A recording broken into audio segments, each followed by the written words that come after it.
What's going on, everybody? Welcome back to Hammers Fans United.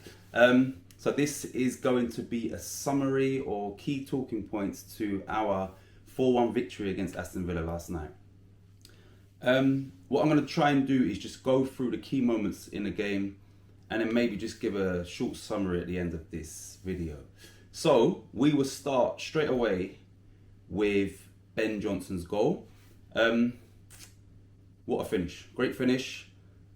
The way he executed that finish was almost Mahrez-esque in his body shape. Obviously, he done it with his left foot.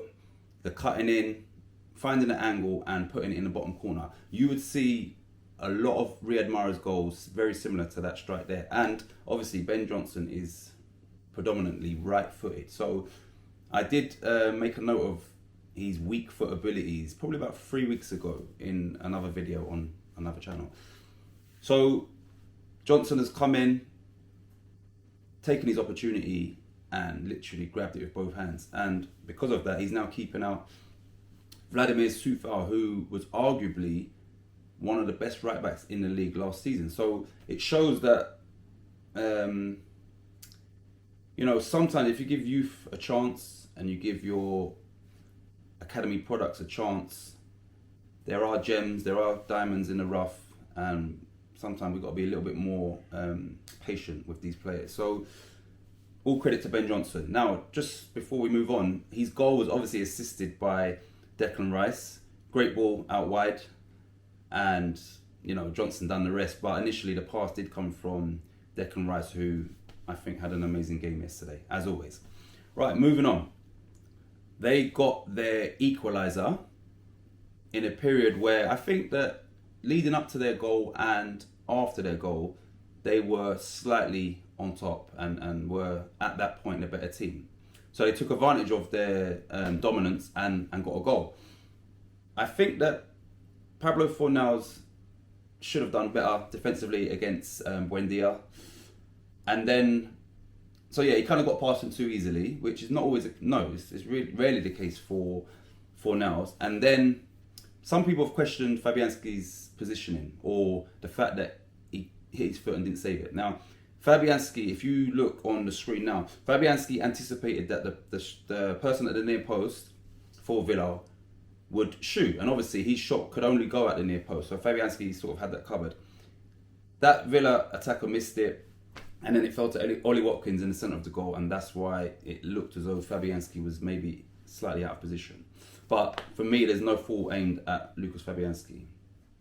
Moving on to our second goal, and we got that, I think it was on the 38th or 39th minute, and it was needed because they're at home, they've just got back into the game, and in a period that they was possibly the better team. So for us to score before half time was definitely needed. And Ben Rama, who I don't feel had his best game, he was, he had moments in the game, but he wasn't consistently as good as he could be.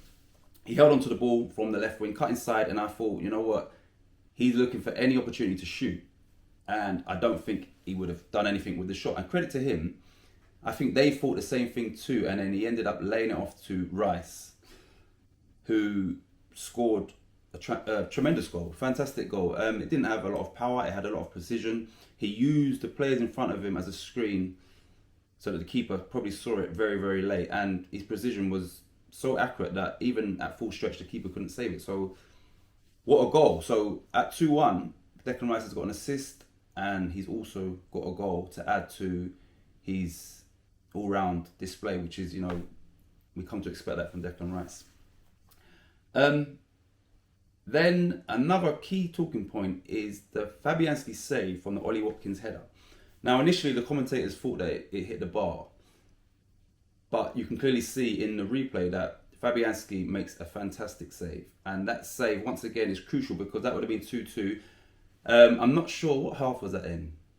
I think that might have been at the start of the second half. Apologies, but I'll put that on the screen, hopefully. So crucial moments in games is kind of what determines the outcome of the game. And Fabianski saving that header definitely set us up nicely for the rest of the game. Now, let me move on to at 2-1. Okay, what it would be is the red card and the potential 2 red cards. Now, leading up to the red card, Fornals was assaulted, in my opinion, by Courtney House, I think it was, which didn't even get a yellow card. I think VAR looked at it and decided that it didn't warrant any punishment. Now, in my opinion, that was a red card. He didn't even get a yellow card. I don't know, 5 seconds later, and Jarrod Bowen is taken out as the last man took him out. Now, once again, the pundits, Hasselbank and I think it was Jamie Redknapp, they didn't think that was a red card. Now, I definitely think it's a red card. And if you think where the foul was initiated, just outside the box, if from that point on, if he doesn't foul him, Bowen is left-footed, he's strong, he's powerful. Ashley Young would not have got across to him, so it was a goal-scoring opportunity. So for me, that's a by the letter of the law, that's a clear red card. And going back to the Courtney House one, I don't know whether that's going to be looked at retrospectively, and it most definitely should be, because that, for me, that's a blatant elbow to the jaw, to the face, to the neck, wherever it hit him, and he didn't even get a yellow card. So credit to Fornals, who dusted himself off, got back on with it, and then ended up getting the 3rd goal. Now, once again, there's a talking point in there that I don't think anyone's spoken about, and like I said, I'm going to put this on the screen. And leading up to our 3rd goal, Michail Antonio is wiped out on the halfway line by, I think, Matt Targett. Wiped out, like round his neck, wipes him out. Yellow card, all day. Then obviously Bowen picks up the ball and does fantastic. Drive in, brings it under control because the ball is sort of bobbling up in the air. Brings it down, shoots, and Martinez makes a fantastic save. And then credit to Pablo Fornals for 1, keeping up with the play. 2, anticipating that, something might drop for me here. And then 3, finishing off the shot where you could easily scuff at that and miss the opportunity. So all round, a very good goal on West Ham's part. Now, like I said, going back to the halfway line, I checked afterwards and Matt Targett didn't get a yellow card for that. Like I said, I'm going to try and put it on the screen and then you guys can determine, is that a yellow card? And I most definitely think it was, but he didn't get any punishment for that. And then, you know what? Let me just go back and then I'll finish off. So basically, before Fornals scored, which made it even more the sweeter for me, is Fornals went into a 50-50 with, I think it was Marvellous Nakamba.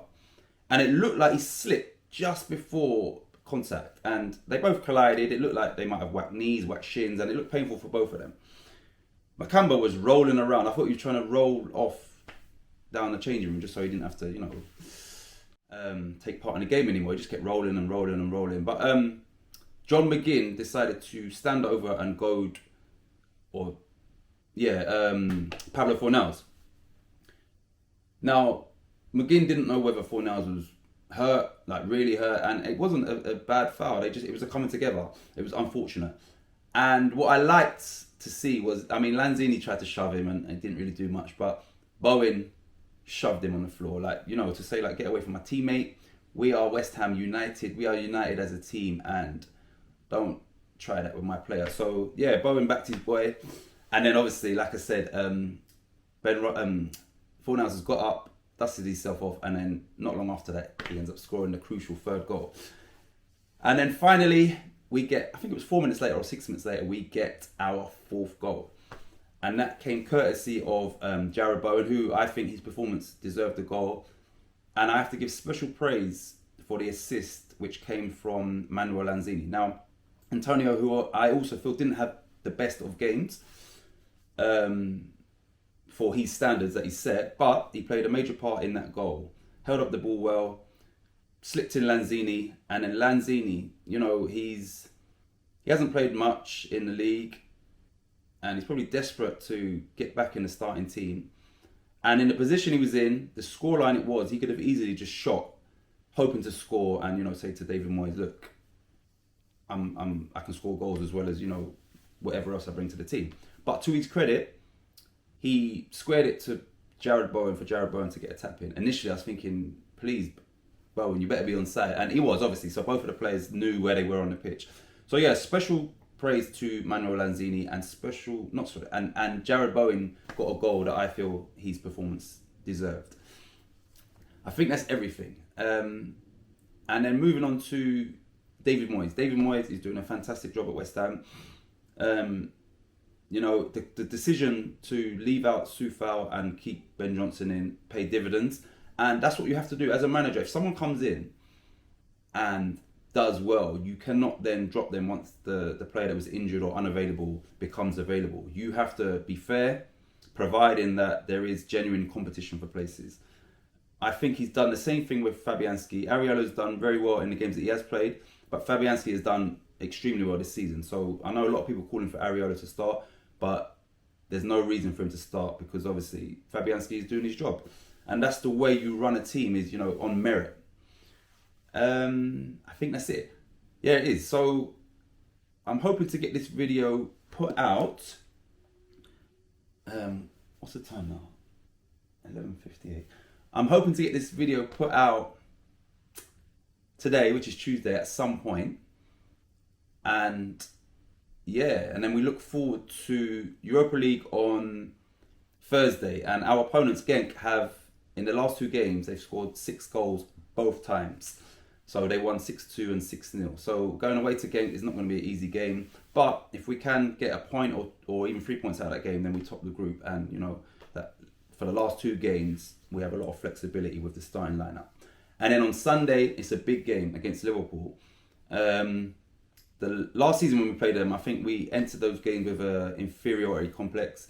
I don't think it'll be the same this week. And I also think that West Ham will look at what Brighton done, coming back from 2-0 down at Anfield to get a 2-2 draw, and think, you know what, we have to go at them. West Ham have got to approach these big games this season different than we did last season. And I think Moyes, you know, I can't tell David Moyes what to do because I think he's fully on the right track and he knows what he's doing. So yeah, I'm hoping that was a shortish video. I don't know what time I started. But yeah, thanks for watching. Thanks for tuning in. Thanks for subscribing. And yeah, Thursday, Europa League. Let's hope that we can top the group on Thursday and get back to Premier League business. Come on, you irons.